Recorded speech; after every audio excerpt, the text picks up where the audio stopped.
Here in the northern Rockies, dark winter months are outlasted in basements, dens, and nooks, where kindred souls gather to share intel, swap fly patterns, and relive the memories from seasons past.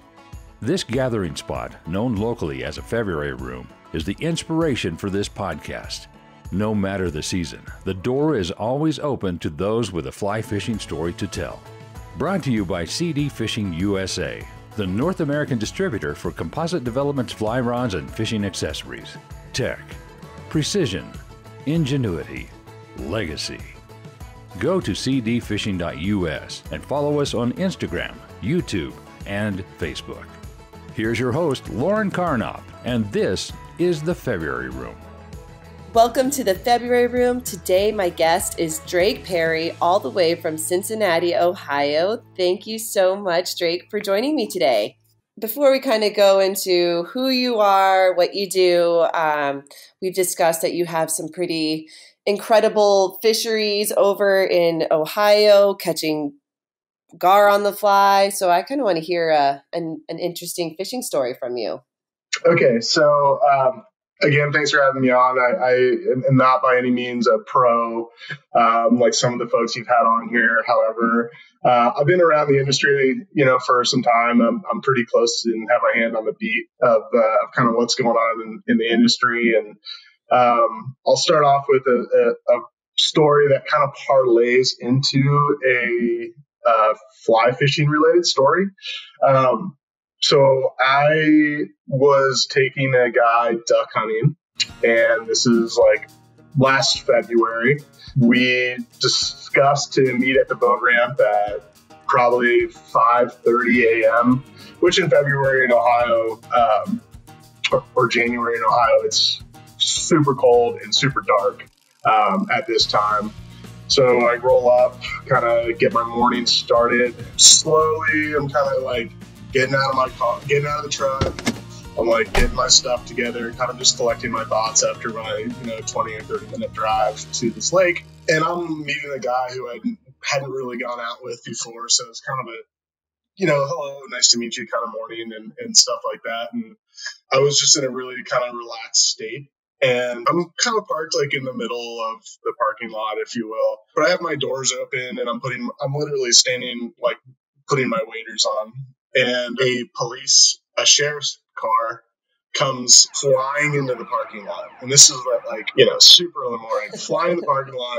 And I'm just like, oh my gosh, what? First of all, what was the last thing illegal I did? And second of all, what, is this guy that I'm with, whoever this guy's after is going to jail. You're not getting away from this. So anyway, he pops out. And I'm like, oh my gosh, this guy's going to slap some cuffs on someone. And he's like, where is he? And I'm like, where is who? Whoa, what are you talking about? This other guy who's standing in the parking lot with his waders, getting his waders on. And he's looking at me like, what did I just walk into? The cop comes back to me and he's like, hey, there's a overturned boat in the middle of the lake. And there's 3 people out there that are drowning, essentially. And he's like, I need you to put that boat in as fast as you can and get out there and try to rescue him. Oh my freaking God. Are you serious? So anyway, I got my waders on already. I told the dude that I was kind of with. I was like, listen, man, you just probably need to stay back on this one. I don't have a super big boat or anything. And I didn't want to have too many things going on. So anyway, I get the boat in the water. I fly out of this kind of cove or marina, and I go through no wake, just flying, and I was able to, still pitch black, completely the blackest black you can imagine. And the only way that I saw them in the water was because one of the people hunting had a iPhone and turned on the flashlight thing for the iPhone. So I get there, the boat, there's a light bar on the boat. It's underneath the water. So you can see the boat is upside down. They have they have loaded shotguns on the bottom of the boat, which is at the top of the boat. And the female that was with them was very hypothermic. She was kind of stiff and purple. And then so anyway, one of the guys was able to just get in on his own. The other guy was swimming with her, holding her up, and he was the bigger of the two guys. I was able to grab her in, and then the other guy and I basically pulled the bigger guy into the boat. And so, like, we get everyone in the boat, and they're like, oh my God, thank you so much. Holy crap. And I'm like, yeah. By this time, like, DNR is there. Every cop car from 100 miles away is there. Ambulances, fire trucks. The whole place is just lit up with lights. And I'm like, oh my gosh, like, this is so nuts. So I get them all in. I get them back to the boat ramp and give them their shotguns. All their shotguns were loaded. I was like, to the cops, I'm like, what do you guys want me to do with these shotguns? They're not mine. I don't want them. Like, Yeah. So that was like kind of I've been very fortunate for as long the time that I've been on the water. I haven't had any too catastrophic things go on, but I've been on the rescue side a couple times, which when I was on the White River and had to do the same thing and tow a boat up a rapid. So. Did you ever hear about how they flipped their boat? No, I never. So afterwards, I was like curious. I'm like, first of all, was everyone okay? I would have thought like the police were going to follow up or like someone like, they basically just said, hey, thanks. And that was it. Yeah, that is so terrifying. Obviously, they were probably going duck hunting or something in the morning, yeah, right? Exactly. Yep.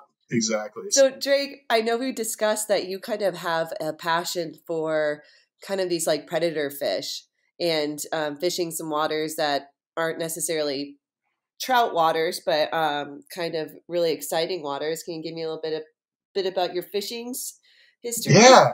So I kind of fall into the category that if it swims and it has fins, I want to catch it. Regardless of it's a long-nosed gar, if it's a buffalo, a sucker, a carp, largemouth, you name it, smallmouth. Those are more like traditional stuff. But I kind of like think outside the box, and I target what a lot of people would kind of classify as trash fish, which is kind of fitting for where we end up fishing. It's kind of fitting for those kinds of areas because there can be areas that are pretty trashy.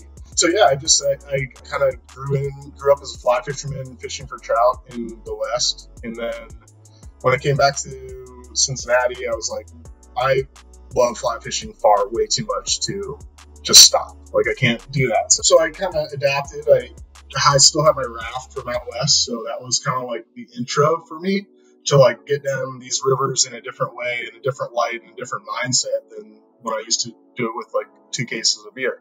So it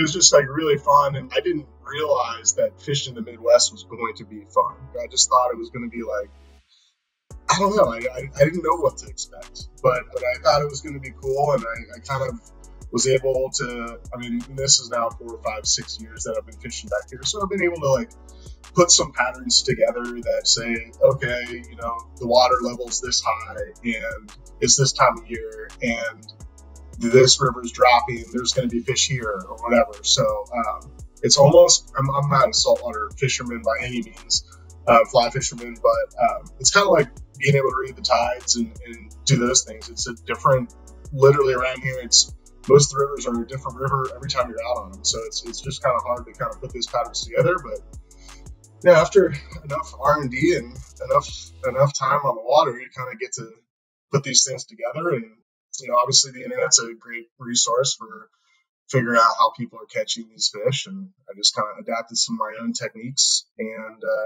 some of my own flies that we test out. And like, it's crazy. Sometimes you're like, well, that's warm water fishing, which it is, but what do you do in the winter when it's cold? Well, it's really funny because some of these Ohio River factories, if you will, and people have probably heard of this, so it's not something entirely new, but they have warm water discharges that come into the Ohio River. So if you can line up, a perfect scenario with river levels and have the generators generating, you get all the bait fish to swim, essentially into the warmest water possible, which then attracts everything else.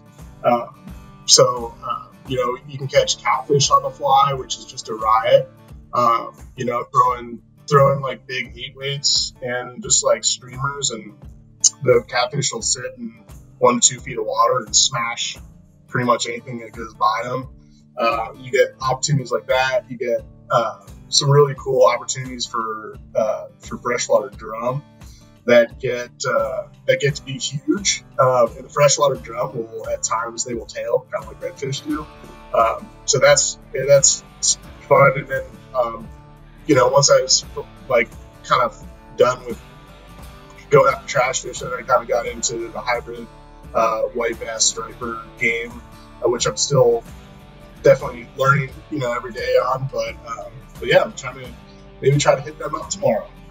Do you have a pretty exciting, memorable fishing catch from the Ohio River? I do. So this was a trip I took by myself, and sometimes I just like to get away and not talk to anyone and just kind of collect my thoughts. And this was kind of one of those mornings. I wanted to go solo because I knew I had to get super skinny in my boat. In addition to I literally had never been to this spot in this river.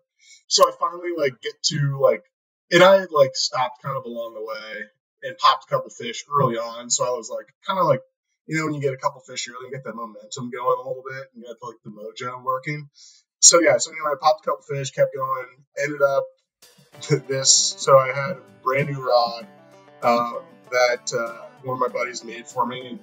He put on the label the Drake Perry Special. So he's like, "Hey man, try this rod out for me. I think you'll like it. I want to know how it holds up, all this stuff." So anyway, I cruise up to the spot, and all of a sudden, and I'm smallmouth and pike fishing. I kept seeing for whatever reason, all of the carp and trash fish were up on the banks and the water was super clear. So it created this scenario where I could see very clearly all the fish swimming in the water. In Ohio, that's not always the case. It can be kind of muddy around. So those clear days, early spring, where you get a good amount of flow in the river and the level, and the fish are up, but I would assume that that was one of the days where the temperature probably spiked 8 or 10 degrees or something like that. But anyway, so the fish are all these trash fish are up on the bank, and I popped another couple fish on my way down with the Drake Perry Special. So I'm feeling like I'm in great shape. I'm just relaxed, everything's cool. And I passed this fish in the water, and I saw it, and I said, that's the biggest fish I've ever seen swimming in a river, period. I can't, I lost it for a second. Let me set the stage a little bit. If you can imagine a typical trout river, if there's a bend, imagine an outside bend, and there's a rock in the water on the bend, and it just kind of creates that current break there. So that's exactly the kind of scenario where this fish was sitting. It was sitting right behind this rock, and I pass it. So this current break was creating like a big mud foam line, if you will. So in trout world, there's a foam line, and there'll be tricos in there or something, or there'll be a bunch of fish in there just kind of sucking them down in the foam. So that was the scenario for this spot, but they were not sucking down bugs. They were actually sucking down flowers. So there's honeysuckle trees that are over the river, drop flowers a certain time of year.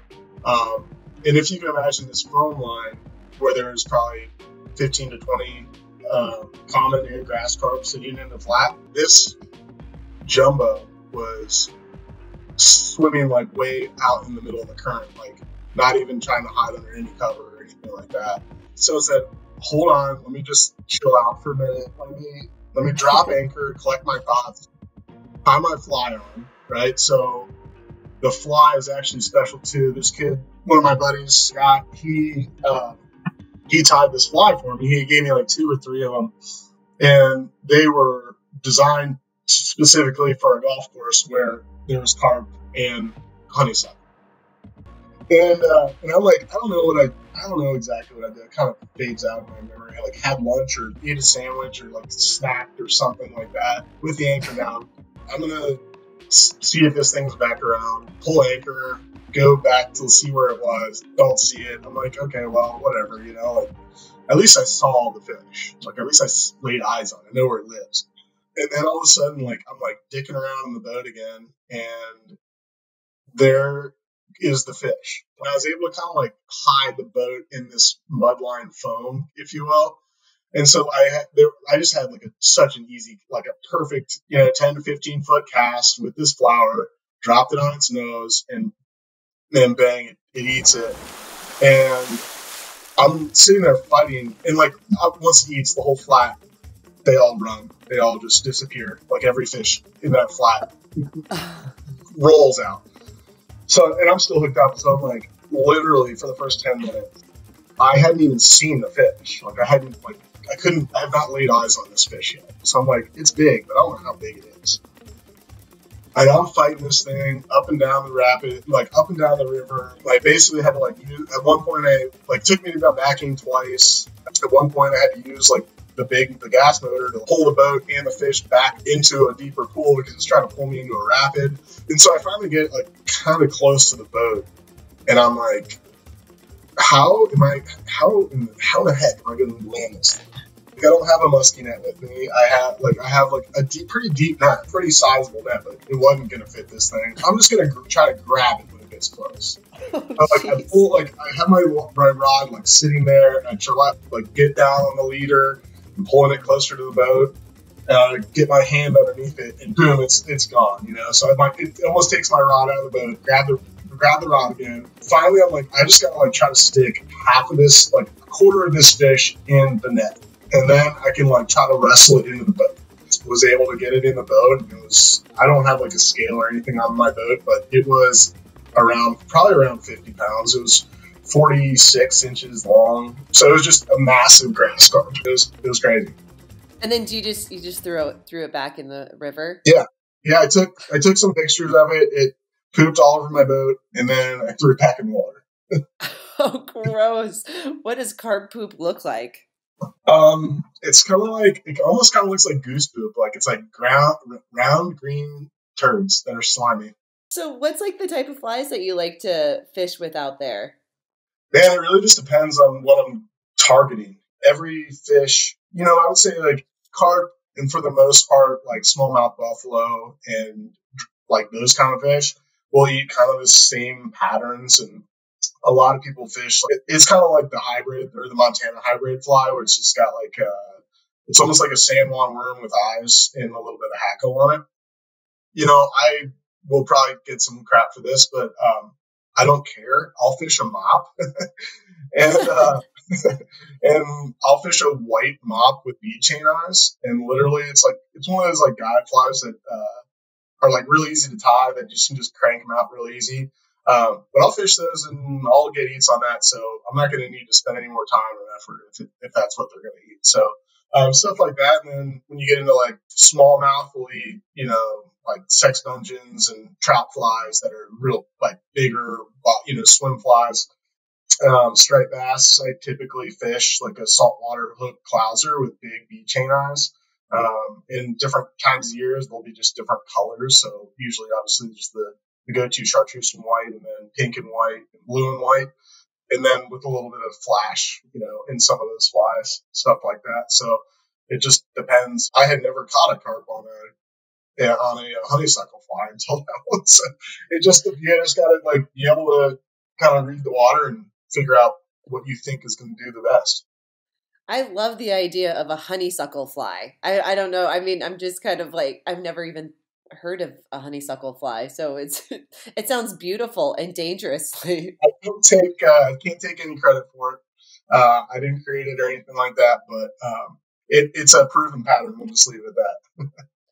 Do you feel that you're kind of, because you now have more of these kind of predator fish that you like to fish for, are you kind of done with the trout? Is it just not as exciting for you anymore, or do you think you're?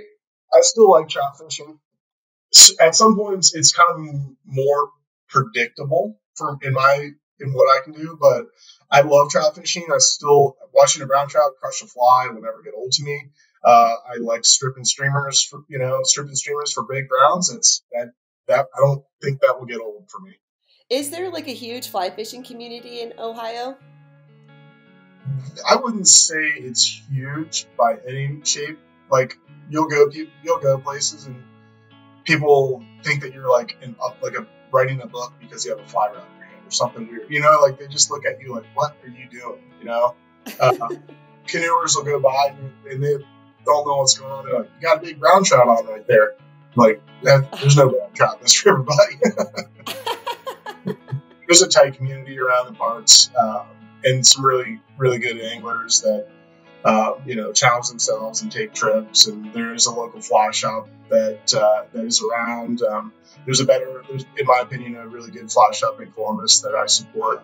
But it's a small community. I mean, everyone somewhat, follows each other on, social media and kind of keeps up with each other that way. And you'll see each other out and kind of give each other a nod because, if you gear fish, which, I'm guilty of doing when you can't do it on the fly, it's pretty crazy how much more effective it is around these parts, or it can be. So, I guess if anyone who makes their way out in Cincinnati and wants to go fly fishing, is there a way that they maybe could contact you and get some more information about how to prepare for a trip like that? Yeah, definitely. My Facebook is just Drake Outfitter. Hit me up there. Emails, everything, phone numbers on there. My Instagram page too, if you just want to hit that. That's the Great White Drizzy. Either way, I'm pretty open, and I love fishing with new people. Like that's kind of been my fun thing this summer is just trying to fish with people you don't always fish with. Like change it up. Maybe they do something a little different that you don't do that you can kind of bring into your repertoire, or if you're just taking them out, like that's cool. And like I'm always open to that. So that's kind of where I'm at. Like it's I kind of draw the line. Like, do I know this guy? No. Does he want to go fish? Yes. Does he fish? Okay. You don't want to have it when you're like out at 5:30 in the morning and the police start showing up and you're like, okay, now I'm questioning my my fishing buddy. And does he know what a honeysuckle fly looks like? So exactly. These are some big, big questions.